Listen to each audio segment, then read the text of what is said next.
Municipal elections తర్వాత ప్రతి దగ్గర కూడా కాంగ్రెస్ హవానే కనిపిస్తుంది. అయితే mayor, deputy mayor, chairman, vice chairman ఎన్నిక ఈ రోజు మధ్యాహ్నం కార్పొరేటర్లు, కౌన్సిలర్లు ప్రమాణ స్వీకారం తర్వాత జరుగుతుంది.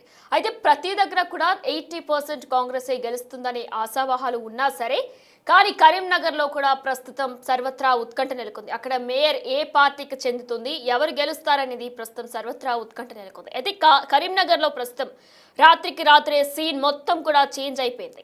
మేయర్ ఓటింగ్ కు బీఆర్ఎస్ ఇప్పటి వరకు కూడా దూరంగా ఉన్నట్లు అందరికీ తెలిసిందే. అయితే మేయర్ పీఠంపై ఉత్కంఠ పెరిగింది. మొత్తం ఓట్లు 69 నుంచి 59కి మారింది. అయితే మేయర్ మ్యాజిక్ ఫిగర్ 30 ఉండగా బీజేపీ 30 సీట్లతో పాటు ఎంపీ సంజయ్ ఓటు కూడా పడుతూ ఉండడం గమనార్హం. ఇక మేయర్ సీటు దక్కించుకునేందుకు బీజేపీ ప్లాన్ వేస్తున్నట్లు కూడా తెలుస్తుంది. ప్రస్తుతం ప్రతి దగ్గర కూడా కాంగ్రెస్ హవానే నడుస్తుంది. కానీ కరీంనగర్ దగ్గర మేయర్ ఎలక్షన్స్ లో ఒక సర్వత్రా ఉత్కంఠ నెలకొంది. అక్కడ ఎవరు గెలుస్తారు, స్వతంత్ర అభ్యర్థి మేయర్గా ఎన్నుకుంటారా లేదా బీజేపీ అభ్యర్థులు ఎన్నుకుంటారా అనేది ప్రస్తుతం చర్చాన్యాంశంగా మారింది. ఇక ఈ రోజు మరికాసేపట్లో కౌన్సిలర్లు, కార్పొరేటర్లు ప్రమాణ స్వీకారం జరగనుంది. దీని అనంతరం లంచ్ బ్రేక్ తర్వాత mayor, deputy mayor, chairman, vice chairman కి సంబంధించిన రిజల్ట్స్ కూడా మనకి మరికొద్ది సేపట్లో రాబోతున్నాయి. అయితే కరీంనగర్లో ఏ పార్టీ మేయర్ ఉంటారు అనేది సర్వత్రా ఉత్కంఠ నెలకొంది. ఇక మేయర్ ఓటింగ్ కు కరీంనగర్లో రాత్రికి రాత్రే సీన్ మారినట్లు కూడా తెలుస్తుంది. ప్రస్తుతం బీఆర్ఎస్ కరీంనగర్ మేయర్ ఓటింగ్ కి దూరంగా ఉంది. ఇక దీంతో మేయర్ పీఠంపై ఉత్కంఠ పెరిగింది. ఇటు బీజేపీ, కాంగ్రెస్ స్వతంత్ర అభ్యర్థులు కరీంనగర్ మేయర్ ఎన్నికల్లో పోటీగా ఉన్నట్లు కూడా తెలుస్తుంది.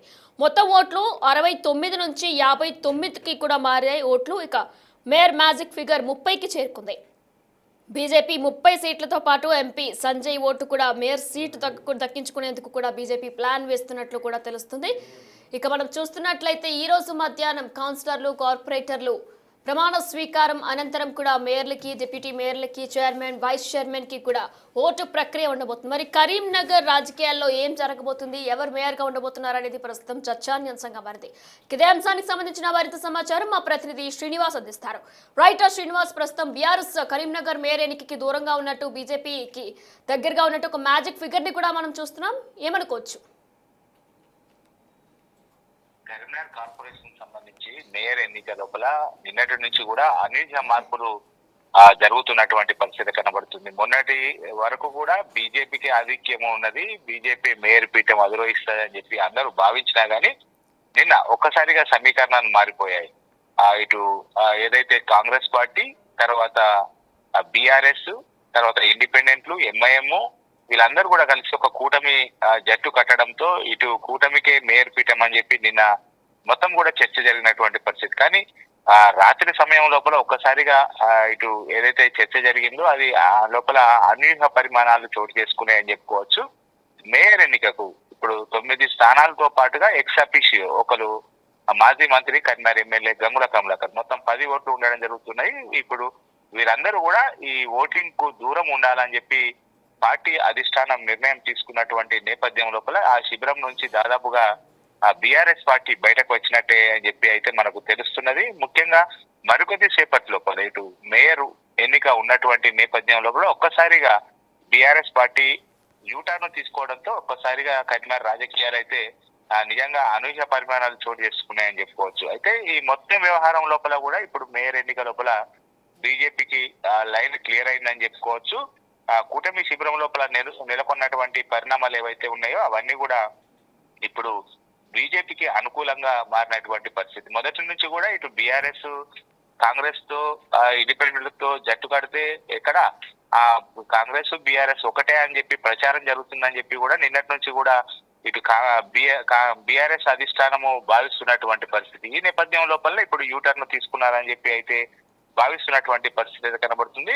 ఒకవేళ ఇటు ప్రమాణ స్వీకారానికి అందరూ హాజరైన తర్వాత కూడా బీఆర్ఎస్ మనకున్నటువంటి సమాచారం మేరకు బీఆర్ఎస్ ఓటింగ్ లోపల పాల్గొనదు అనేది అయితే చర్చ జరుగుతున్నటువంటి పరిస్థితి కనబడుతుంది. మరికొద్ది సేపటి లోపల హైదరాబాద్ నుంచి ఇటు బీజేపీ కార్పొరేటర్లు, అదేవిధంగా బీఆర్ఎస్, కాంగ్రెస్, ఇండిపెండెంట్ కార్పొరేటర్లు అందరూ కూడా ఇటు బయలుదేరి కరీంనగర్కు రావడం కూడా జరిగింది. మొత్తానికైతే తాజా పరిణామాల నేపథ్యం లోపల బీఆర్ఎస్ ఒక్కసారిగా యూటర్న్ తీసుకోవడం, ఓటింగ్ లో పాల్గొనము అని చెప్పి కీలకమైనటువంటి నిర్ణయం తీసుకోవడంతో కార్పొరేషన్ లోపల ఏం జరుగుతుంది అనేటువంటి ఒక చర్చ అయితే జరుగుతున్నటువంటి పరిస్థితి. మొత్తానికైతే ఈ ఈ వ్యవహారం మొత్తం కూడా బీజేపీకి లైన్ క్లియర్ అయినట్టే. మేయర్ పీఠం బీజేపీదే అని చెప్పి చెప్పుకోవచ్చు మనం. శ్రీనివాస్, మరి మనం చూసుకున్నట్లే కరీంనగర్ అయితే మున్సిపల్ ఎలక్షన్స్ లో ఒక కీలక పాత్ర పోషిస్తుందని చెప్పుకోవచ్చు. మరి ఇప్పుడు ప్రజెంట్ బీజేపీకి అలానే స్వతంత్ర అభ్యర్థి కొమరయ్యకి వీరిద్దరికి మధ్యలో మేయర్ పోటీ అనేది జరుగుతుంది అనుకోవచ్చా? ఖచ్చితంగా ఇక్కడ అంటే ఏదైతే అత్యధిక స్థానాలు గెలిచినటువంటి బీజేపీ ఉన్నదో, బీజేపీకి మేయర్ పీఠం దక్కవద్దు అని చెప్పి అయితే అన్ని పార్టీలు కూడా జట్టు కట్టినటువంటి పరిస్థితి.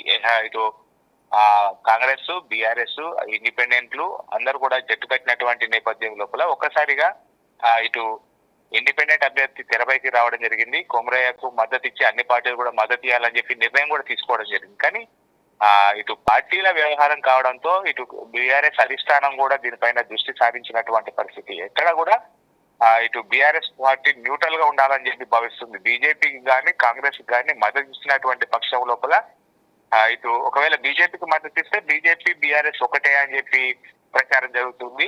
ఒకవేళ ఇండిపెండెంట్ కు ప్రచారం చేస్తే ఇటు బీజేపీ సోషల్ మీడియా మొత్తం కూడా బీఆర్ఎస్ పైనే ఇటు కాంగ్రెస్ కు మద్దతు తెలిపిందని చెప్పి ప్రచారం చేసినటువంటి నేపథ్యం లోపల ఇదంతా వ్యవహారం బీఆర్ఎస్ కు తలనొప్పిగా మారినటువంటి నేపథ్యం లోపల మొత్తం బీఆర్ఎస్ ఈ ఎన్నికకే దూరంగా ఉంటే తాము న్యూట్రల్ గా ఉన్నామని చెప్పి అందరూ భావిస్తారు. ఎక్కడ కూడా ఓటింగ్ లో పాల్గొనకపోవడంతో తాము ఎవరితో మద్దతు తెలపలేదు, ఎవరితో కలిసి ప్రచారం ఓటింగ్ లోపల పాల్గొనలేదు అనేటువంటిది బయటకు వెళ్ళిపోతుంది. కాబట్టి మొత్తానికి బీఆర్ఎస్ పార్టీ ఈ ఎన్నికకు దూరంగా ఉండాలని చెప్పి భావించినటువంటి నేపథ్యం లోపల ఇప్పటికే మెజార్టీ 30 కార్పొరేట్లు గెలిచినటువంటి బీజేపీ పార్టీకి ఇద్దరు బీజేపీ రెవల్ రావడం జరిగింది.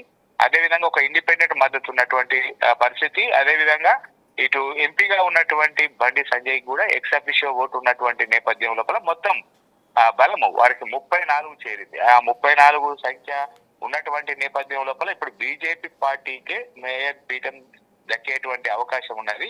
ఒకవేళ ఇటు మరి బీఆర్ఎస్ మళ్ళీ వారితో మాట్లాడేటువంటి ప్రయత్నం చేస్తుందా, కాంగ్రెస్ పార్టీ వారితో జతకాటుతారా అనేటువంటిది వేచి చూడాల్సినటువంటి పరిస్థితి కనబడుతుంది మనం. Right Srinivas, thanks for the details. రాష్ట్రంలోని 116 మున్సిపాలిటీల చైర్పర్సన్లు, వైస్ చైర్పర్సన్లు, 7 కార్పొరేషన్ మేయర్లు, డిప్యూటీ మేయర్లు ఎన్నిక ఇవాళ జరగనుంది. వీరందరి కార్పొరేటర్లు, కౌన్సిలర్లు ప్రమాణ స్వీకారం అనంతరం లంచ్ బ్రేక్ తర్వాత వీరందరికీ కూడా ప్రమాణ స్వీకారం చేయనున్న తర్వాత లంచ్ బ్రేక్ తర్వాత మేయర్, డిప్యూటీ మేయర్ అలానే చైర్పర్సన్, వైస్ చైర్మన్ కి సంబంధించిన ఓటర్లు జరుగుతుంది. అయితే ప్రస్తుతం తెలంగాణలో ప్రతి చోట్ల కూడా కాంగ్రెస్ గెలుస్తుంది అనే వార్తలు వస్తున్నప్పటికీ కూడా కరీంనగర్లో పరిస్థితి మాత్రం సర్వత్రా ఉత్కంఠ నెలకొంది. అదే కరీంనగర్లో ఎవరు ఏ మేయర్ అభ్యర్థిని ఎన్నుకుంటారు అనేది ప్రస్తుతం ప్రశ్నార్థకంగా మారింది. ఇటు బీఆర్ఎస్ ఈ కరీంనగర్ మేయర్ కి సంబంధించి కూడా తప్పుకున్నట్లు కూడా తెలుస్తుంది. ప్రస్తుతం బీజేపీ స్వతంత్ర అభ్యర్థి కొమరయ్యకి మధ్య కూడా పోటీ జరగబోతున్నట్లు కూడా తెలుస్తుంది. మరి చూడాలి ఏం జరగబోతుంది అనేది మరి కాసేపట్లో తేలనుంది.